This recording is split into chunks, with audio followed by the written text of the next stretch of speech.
Hi, it's Chris. In this video, we're going to be talking about tools in a tool bag that I carry for doing appliance calls. In fact, there's 5 that I consider most important and that I use on a regular basis. So let me show you some of the top tools that every appliance tech probably has in their tool bag.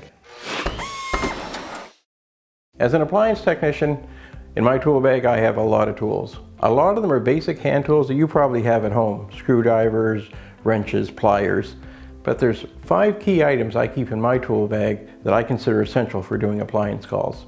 So the 5th most common tool that I use is this little guy. It's a voltage tester. And with this I'm able to basically put it to your outlet, to your power cord, to the wiring, to any component, and be able to tell whether it's getting power or not simply by pushing a button and either hearing a beep or seeing the indicator light up. Very helpful, very quick, definite must.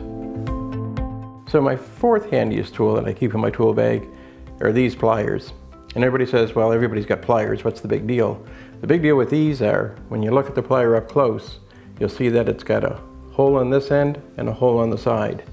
Anybody who's ever tried to change a pump on most modern day washers or even the older style, they have typically a hog ring clamp on them, which are impossible, or you'll drive yourself nuts trying to get off with the regular pliers. With these, they grip the hog ring clamp, allows you to squeeze it open and slide it out of the way. Easy squeezy, saves you a lot of time and a lot of energy. So number 3 of my favorites is a temperature tester. Whether you're testing a temperature on a refrigerator, freezer, whatever it is, you need something that's going to accurately test temperature and fairly quickly.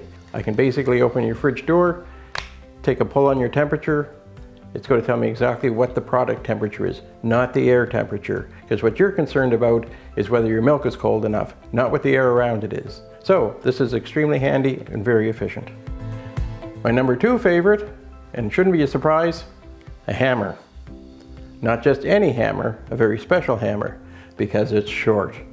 Now people laugh, it's small, but it's mighty.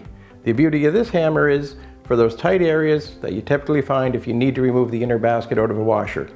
Most of them have a tub nut collar that has to be loosened, and in order to get inside and loosen it, you need a hammer. If you use a long handle hammer, you're going to wind up beating the inside of that tub to pieces.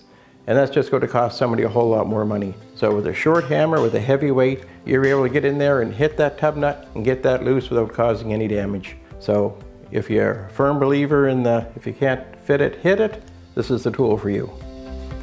And the number 1 tool that I will not be without in doing service calls is a clamp-on amp probe. All technicians typically carry some way for checking voltage and doing continuity testing. Well, this meter does that as well. The beauty of it is it allows me to check current.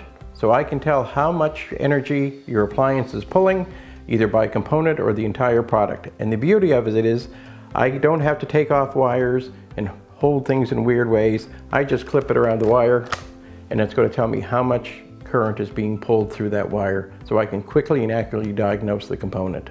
So can't be without it. Hugely important, saves a ton of time, and saves you from making wrong diagnosis. I hope you enjoyed getting a chance to see some of the tools I consider important in fixing an appliance. And if you have anything that you think should be in that tool bag, or that you personally keep in yours and consider it to be very helpful, put it down in the comments section.